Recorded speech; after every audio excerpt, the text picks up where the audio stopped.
Hello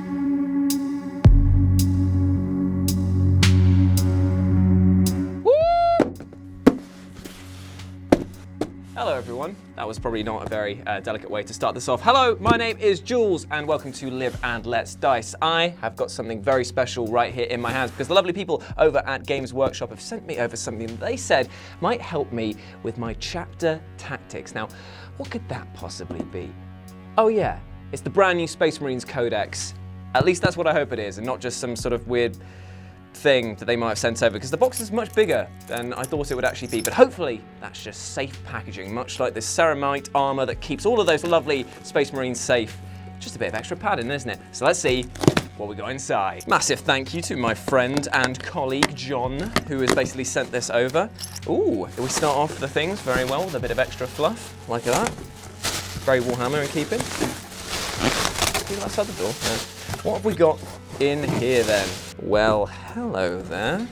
Oh, it is the new Space Marines Codex. Oh yes, oh yes. So what we're gonna do today is we're gonna have a little leaf through and see what special new rules we've got to play with. Now, this is the thing. For me, I've been playing as Space Wolves for a fair old while, actually, probably as long as I've actually played 40k. In fact, my original models that I first got are still in my army. And they have not improved in their painting quality, I'll tell you that much. One of the things that maybe put me off playing as them more, because unfortunately I have fallen to the heresy and I now play Emperor's Children more than anything else in 40k. But the reason I did that was because of the fact that even though Space Wolves got their new rule set, there was still a little bit of contention with some of the people who were playing them, saying that they didn't necessarily feel like the massive, supreme space overlords, the warriors of war that they were meant to be. They are average across the board. Now, there have been loads of tweaks to the rules that have come out, but here we have all of them in a brand new codex, and I've been promised that there's going to be some exceptional new twists as well on your favorite chapters. So let's take a look, see what we've got in store. The thing that I absolutely adore about GW is that they put so much effort into the art design as well. Just like, look at all of these lovely, lovely drawn stuff, and all of the extra texts and lore that you can read as well. Honestly, I don't want to read like Murakami. I want to read this with my feet up in front of a nice fire, because trust me, there is nothing more satisfying than finding out how the Battle Brothers were forged, learning about the reserve companies, the first companies, the chapter armory, the chapter headquarters. So why should you think about picking this book up? Well, aside from the fact that it's going to have a load of new rules about the new models that are going to be coming out, and also the new sort of bolter disciplines that were coming in, that have moved out of beta rules now, and all of the other new AP minusing stuff that was floating about on the Warhammer community very recently, it actually gives you a massive understanding about the different chapters, how they were founded, and their successor chapters as well. For example, everyone's favorite big blue bellends, the Ultramarines right here, classic stuff. You get to see their successor chapters as well. Here we go. They after them, we got for example, the Black Consuls, the Nova Marines, the Silver Skulls, who honestly are a very underrated chapter. The Libators, the Praetors of Orpheus, the Fulminators, the Howling Griffins, the Scythes of the Emperors.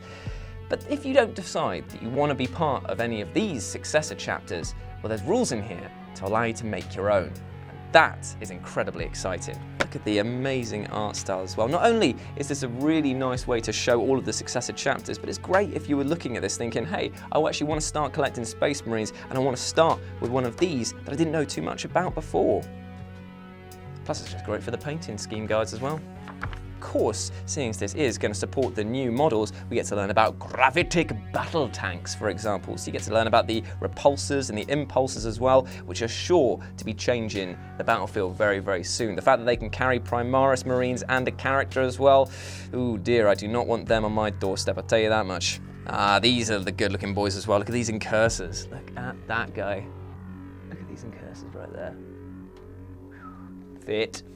I'll tell you what, I've always found the Centurions to look a little bit funny.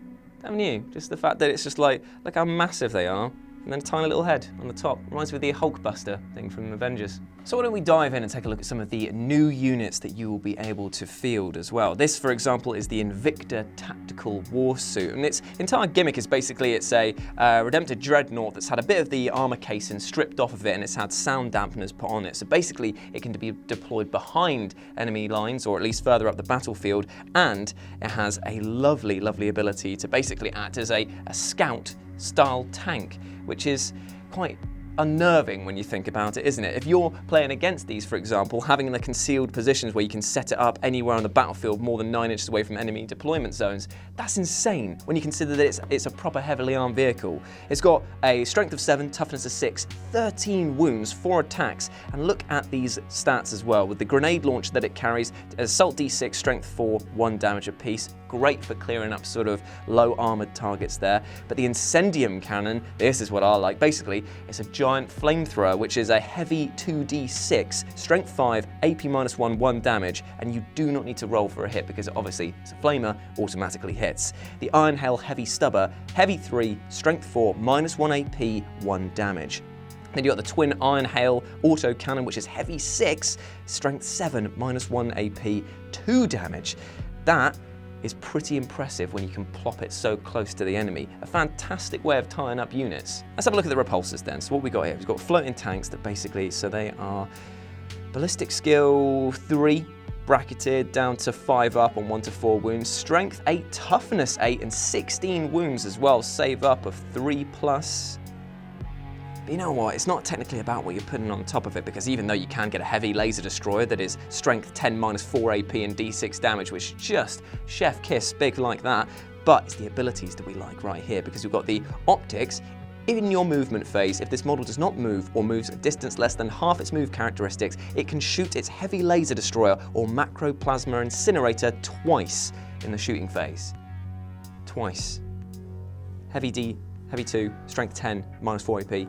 D6 damage, 72 inches. My dick. This repulsor field ability is brilliant as well. If you're being charged, the enemy has to subtract 2 from their charge rolls just to get up close to you. And it doesn't suffer a movement penalty for moving and shooting with heavy weapons, meaning that heavy laser destroyer just got even more devastating. My dick. So you've got everything lined up in your army. So you've got all your little doodads planned out. You've got as many repulsors and heavy laser cannons as you can carry. Which chapter are you gonna choose? Well, there's a lot of new rules for each one. So this is the thing, a lot of these have been up on the Warhammer community, so I won't go through all of them. I will just pick out a few just as an example for you. So we'll go for the White Scars, for example, with the Lightning Assault. Units with this tactic can charge in a turn in which they advanced or fell back. Biker models with this tactic do not suffer the penalty for moving and firing heavy weapons or for advancing and firing assault weapons. What they are is basically little rules that make these chapters feel as unique as they should be, because that was probably one of the biggest complaints, is that apart from a few that had notable physical changes, there were a few chapters that felt kind of very, very similar to each other. At least this way, it applies retroactively to your choices made in your army and gives it that extra bit of fluff, which I definitely am here for. Now this is the one that I'm annoyed about, because my friend Adam Cleary has decided that he wants to play Iron Hands as well. When a model with this tactic would lose a wound, roll a d6. On a 6, that wound is not lost. When resolving an Overwatch attack made by a model with this tactic, a hit roll of 5 or 6 scores a hit. In addition, models with this tactic that have a damage table are considered to have double the number of wounds. So what he's got therefore is Overwatch that pops off on a 5. He's got a Feel No Pain on a 6, and it means that I can't even try and bracket his vehicles. Disgusting. So here's where the real meat of this codex lies, in creating your own successor chapter. So say you don't want to use any of the ones that are already provided in the book, and you know what, that's absolutely fine. Maybe you want to have, I don't know, the Golden Eagles, or the Emperor's Shafts. I don't know. There's whatever you want. You can pick 2 of a ton of different successor chapter tactics to create your own army and make it feel very personal. Now, we've seen again, some of these have already been on Warhammer Community, but let's take a look at some of the ones that maybe haven't been revealed just yet, such as Stoic. Add 1 to the leadership characteristics of models with this tactic. Or for example, Whirlwind of Rage. When resolving an attack made with a melee weapon by a model with this tactic in a turn in which that model's unit made a charge move, was charged, or performed a heroic intervention, an unmodified hit roll of 6 scores 1 additional hit. Basically, death to the false emperor, but popping off in your favor. Life for the righteous emperor? Yeah. Holy crap, there's actually a brilliant one here. Indomitable. When a moral chest is taken for a unit with this tactic, no more than 1 model can flee. Hello friends, it's Jules interrupting Jules. How egotistical of me. The reason that I'm doing that is because originally I ended the video in the studio with me summing up whether or not I think you should buy the Codex, and that's not really something that you should be sort of thinking about right now. I think that it is an essential purchase regardless, and you know that you're going to buy it there, but I just want to give you the skinny on some of the changes that are coming up. And I can't tell you all of the different changes, and in the studio I didn't have access to the old Codex, so I couldn't actually say, oh, this points have changed here and this squad has changed here. But now I'm home, had a look up, I just want to share with you one that I think is very important, because obviously Primaris are a big step for GW. That's where they're pushing all of the Space Marines now. The TAC Marines, bless them, we love you, you have done us proud, but we have to move on at some point. And they're giving the Intercessors a bit of a buff. Now, I'm only choosing these ones because I don't want to show all of them to you because of the fact that GW probably have my guts for garters. But look at this. The auto bolt rifle has now moved up from Assault 2 to Assault 3. That's pretty good because now they can actually form a bit of a gun line. The Stalker bolt rifle is now damage 2 rather than damage 1, again making it even more deadly. But the bolt rifle is now moved up to 30-inch range as well. So the Intercessors with these small tweaks now have become a much more deadly firing squad that's there. So I am very happy to see changes like this because, again, these guys are meant to be the best of the best of the best. Again, sorry TAC Marines, I love you. But these guys, well, they're shinier. He's got a hand flamer, but they're meant to be the future. So yeah, I'm just thought I'd share this with you and then close out the video the only way I know how, by saying thank you so much. If you like what you've seen, then maybe you'd like to support the channel by subscribing or even just following us on Twitter at RetroJ with a 0 for myself.